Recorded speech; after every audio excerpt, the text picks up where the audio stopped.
sur la chaîne LCV, la chaîne varoise. Jean-Claude Guenille, bonjour. Bonjour. Alors, j'ai lu que vous étiez fils d'anciens commerçants. Oui. Vous vous définissez comme un entrepreneur volontaire passionné par des projets novateurs. Oui.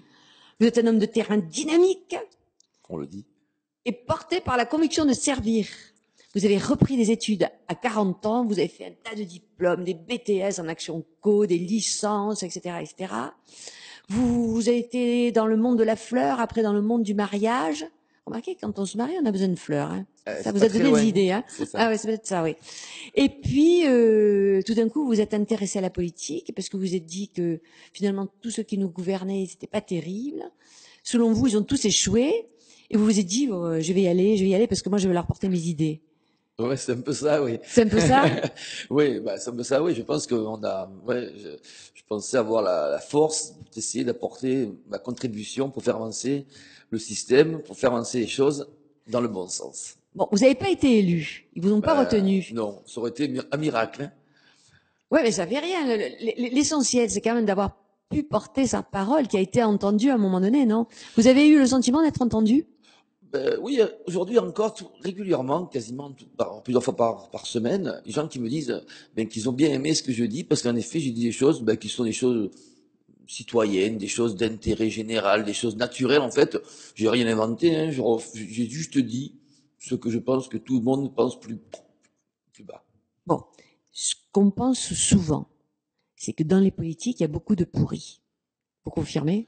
Je pense pas, au niveau local, je pense pas. Je pense plutôt qu'il y a des gens qui sont plus dans le système et qui essaient d'en profiter.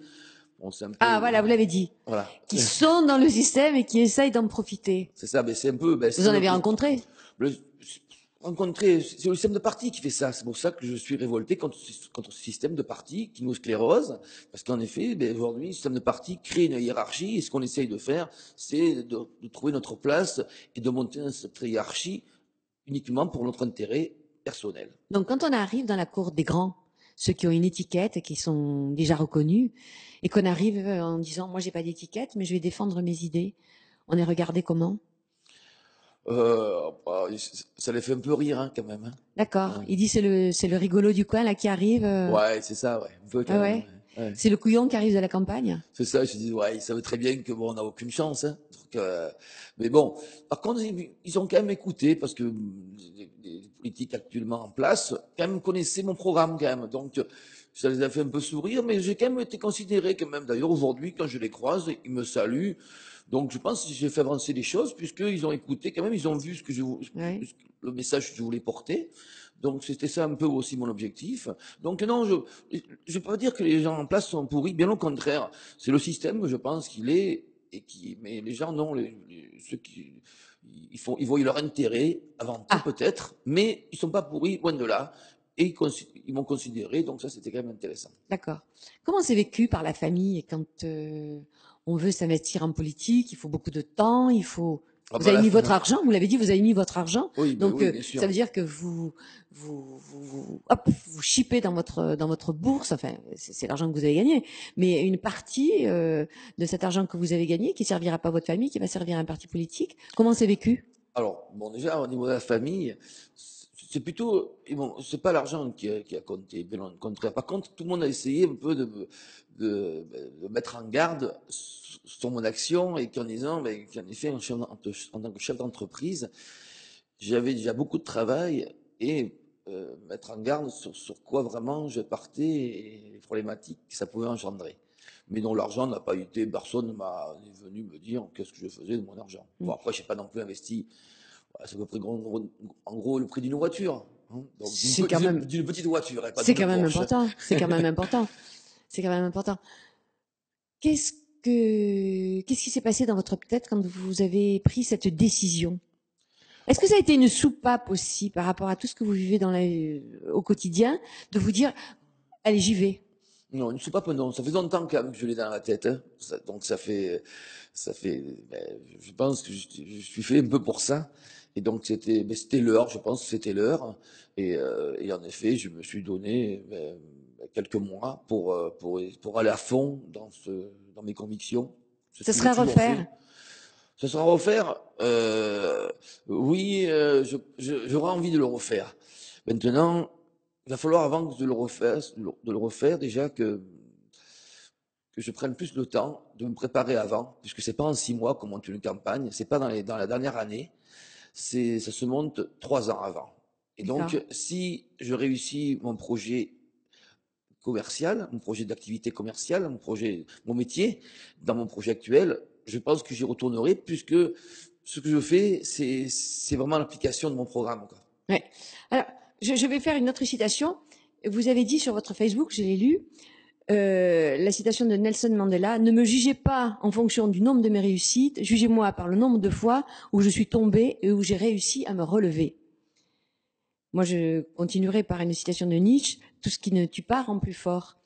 Ça vous a rendu plus fort, cette campagne? Alors, je crois pas qu'elle m'ait rendu plus fort, celle-là. Au contraire, je suis sorti quand même assez fatigué, assez épuisé. Ouais. Donc, il m'a fallu un certain temps pour me reconcentrer. Donc, en effet, c'est la première fois de ma vie où je tombe, où je me relève pas aussi vite que d'habitude. Parce qu'en effet, je l'ai fait là pour l'intérêt commun, pour l'intérêt général, pour l'intérêt citoyen. Et j'étais assez déçu des citoyens. D'accord. Déçu parce que ils vous ont pas suivi comme vous pensiez qu'ils pourraient vous suivre? Bon, ça, on va dire un petit peu, mais bon, surtout déçu parce que les gens veulent changer des choses, mais en fait, ils veulent pas changer eux-mêmes déjà. Et ils veulent changer les choses, mais on s'aperçoit qu'en fait, on vote toujours dans le même sens. Et en fait, le changement, personne n'a vraiment le courage de l'entreprendre, quoi, ou très peu, quoi, du moins. Qu'est-ce que c'est pour vous la définition du bonheur? Le de bonheur, c'est réaliser, faire ce qu'on a envie et d'exprimer tout ce qu'on a envie, et de donner tout, de mettre tous nos moyens en œuvre pour y parvenir. Il est heureux, Jean-Pierre Yoni? Je suis heureux, oui, je suis heureux, oui, oui, oui, oui, je suis heureux, Ouais. oui. Je me suis trompée sur le nom, c'est Jean-Claude. Bon, c'est pas bien grave. Il est heureux, Jean-Pierre Goni? Donc oui, oui, je suis heureux, oui, je pense, parce que justement, je fais ce que j'ai envie de faire. Donc déjà, ben voilà, pour moi, c'est la définition du bonheur, faire ce qu'on a envie de faire. Je reviens sur l'actualité. En ce moment, on parle beaucoup de l'affaire Harvey Weinstein. Qu'est-ce que ça vous évoque à vous? Alors, actuellement, vous savez quoi? J'écoute plus tous les médias. Alors du coup, je suis même pas au courant de ce que vous dites. Non. Pas du tout. Oh. Je vis en autarcie dans mon domaine. J'essaye de mettre à place des actions, mais je suis plus du tout dans les médias, mais plus du tout. Vous écoutez plus rien. Là, on est inondé par cette information où des actrices donc révèlent que cet homme les a violées ou leur a fait des attouchements, et du coup sur la toile on voit des femmes qui pour la première fois parlent, c'est dénonce ton porc, etc. J'ai vu en effet passer rapidement sur Facebook un petit peu des choses comme ça. Je m'arrête pas trop là-dessus, parce que c'est les médias, manière, ils cherchent qu'à exploiter les choses négatives de l'homme, et du coup, ben, je m'arrête pas trop. Ça existe, c'est sûr. Hein, mais je pense qu'on devrait parler des bonnes choses plutôt que de parler toujours des mauvaises choses. On parle que des mauvaises choses. Oui, ça c'est un peu vrai. Eh oui. Mais est-ce que vous en avez rencontré, vous, des porcs? Bah écoute, déjà, je suis pas une femme. Donc. Non, mais je veux dire dans votre collègue de travail, dans ceux qui ont du pouvoir. Alors j'ai jamais été salarié de ma vie. J'ai toujours été chef d'entreprise. Donc vous aviez du pouvoir. Oui. Et donc moi, ben, c'est vrai que j'ai jamais mélangé le sexe et le travail déjà. À part que j'ai vécu pendant 30 ans avec ma femme, donc déjà, voilà, je le faisais naturellement, mais avec ma femme, donc on n'avait pas mélangé les choses. Donc, ce niveau-là, je peux pas trop m'exprimer. Je pense que ça existe. Voilà, mais parlons des bonnes choses. Arrêtons de parler des mauvaises. La bonne chose, c'est que vous et moi, on a un point commun. Ah. Nous sommes tous les deux nés à Hollywood, dans le Var. Ah ouais, Hollywood, ouais, ça c'est vrai. Dans le Var. Ouais. Alors, tu me tues là, Hollywood d'ailleurs. Voilà. Alors, c'est pas étonnant qu'on aime la lumière. Et puis, à Hollywood, il y a les fleurs, non? Il y a les fleurs, il y a de l'eau. Vous savez pourquoi on appelle les habitants d'Hollywood, comment on les appelait à l'époque? Non. Les Bagnas. Les Bagnas? Ah, les Bagnas. Moi, je connais le pain Bagnas. Ben voilà, ça vient de là. Le pain Bagnas, c'est le pain mouillé. Le Bagnas, parce qu'à Hollywood, il y a que des sources, c'est pour ça qu'il y a de l'eau. Oui. Parce que pour produire des fleurs, il faut de l'eau. Les sous-sols d'Olioul sont gorgés d'eau. C'est pour ça que les habitants d'Olioul, on les appelle les bagnats. Bon, en parlant d'eau, si on allait boire un coup. Ouais. Merci. D'ailleurs, il faudrait qu'il pleuve, d'ailleurs. Merci Jean-Pierre Goni. Jean-Claude. Oh, décidément. Merci Jean-Claude Goni. Merci à vous, Gigi, à la Moroso. Non, la Toulonnaise. La Toulonnaise.